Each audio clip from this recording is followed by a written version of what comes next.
It's one of the final pieces of the puzzle. Move. They've done platoon attacks with blank rounds. They've fired live rounds from static ranges. Now they must put it together. Come down here. Show the rifle. You come here. Yeah. Okay, look at me. Okay, stand up. Look at me. Right-handed or left-handed? Right-handed. Okay, stand up.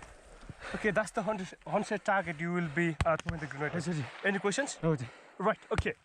Once the grenade goes off, if it's a good throw, then you need to put a couple of brush onto the figure 12 target on the right. Any questions? No. No? Right, okay. Ask your grenade ready. Archer acknowledge grenade now through all. Take cover. Okay.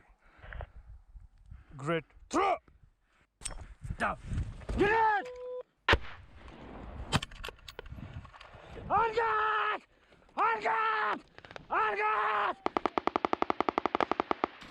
Whilst one platoon conduct their first ever live firing attack, across the vast training area, 3 platoon are preparing for a wet gap crossing. The critical thing is, whenever you cross the obstacle, you are most vulnerable at the time, yeah? The Combat Infantryman's Training Course is reviewed and updated every 3 years, and amidst fears wet gap crossing skills were fading away, they're now looking to introduce them. Officer Commanding Major Rajesh Gurung has volunteered Gurkha Company to trial it.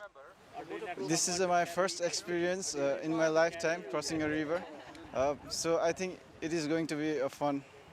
Yeah. You're looking forward to it? Yeah. A bit cold?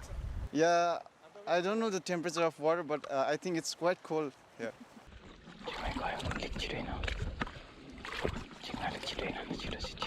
Whenever you are crossing a river, the main thing is you always have to look 360 to make sure that the enemies are not there. They have to be very tactically sound. Whenever they are into the water, make sure that there isn't any noise coming out from the your body, and dripping water. That is also the key thing, because the sound can travel up to miles while you are crossing the river.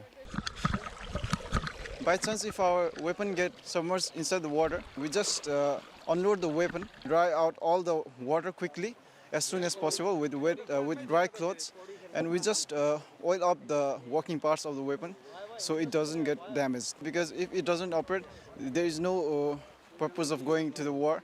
So the main purpose is to keep our weapon safe and ourselves dry and safe. Do you remember your first river crossing? Yes, I do remember when I was in Brunei. I was a first man to cross the river, as I was good on swimming. So they put me, okay, young man, let's go and do the river crossing. I had that feeling there that there are some crocodiles and anacondas on the river, inside the river. But I crossed the river with lots of courage. At least they shouldn't have to worry about crocodiles in Otterburn. No, they don't have to. Move. 3, 2, 1, move. Back out on the range, one platoon face their next challenge. If you come and see there, that is the OHF position. So OHF, obviously overhead firing protection. So whilst the platoon are advancing at the front, if you see there, the OHF will provide the obviously overhead fire protection. So that will suppress the enemy position so that they can advance at the front simultaneously. No. So the rounds are going just above the head, so it is 3.25 meters from the ground level. So that's really quite close to the head. So yeah, that is quite close. So the reason why we do this is obviously when they deploy in the operations, so it is to create that realistic scenario that they are under the fire as well. The support is there to provide just side by side.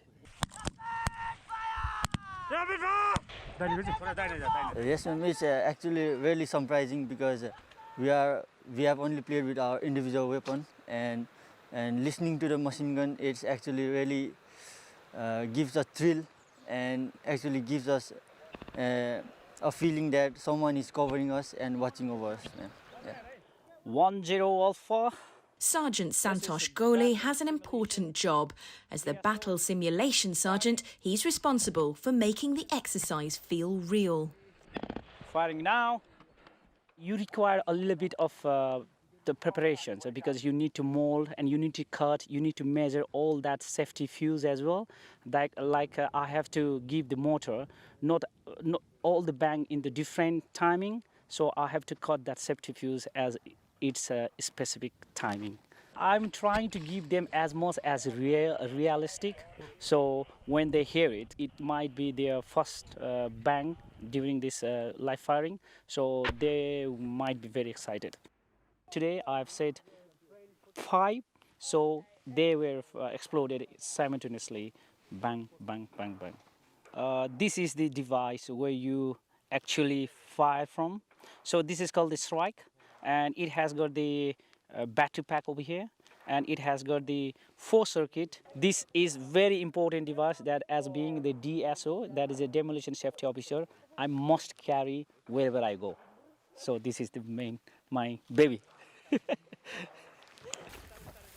Back at the Wet Gap crossing, all recruits have made it across and are gradually drying out.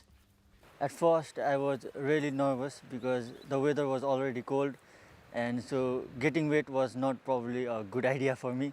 But when I jumped into the river, my excitement was high, so I didn't feel any cold, and now I'm not feeling any cold because still feeling warmer and can do it once more. Yeah. We didn't know what's inside the water, so and what's the depth of the water. So it was quite nervous for both of us to cross the river for the first time in this, with all these gears and weapon, all this load. We are really proud of ourselves. Today I learned how to overcome the fear, seeing all those numbers and my section commanders crossing the rivers. They really help us, cross the rivers. You are given a drill, make sure you have to apply that. For these young recruits, the journey's almost over. After 8 months in the UK, all that now stands between them and their promotion to full Gurkha soldiers is the final exercise in just a few weeks' time. If you enjoyed this video, don't forget to like and subscribe to our channel.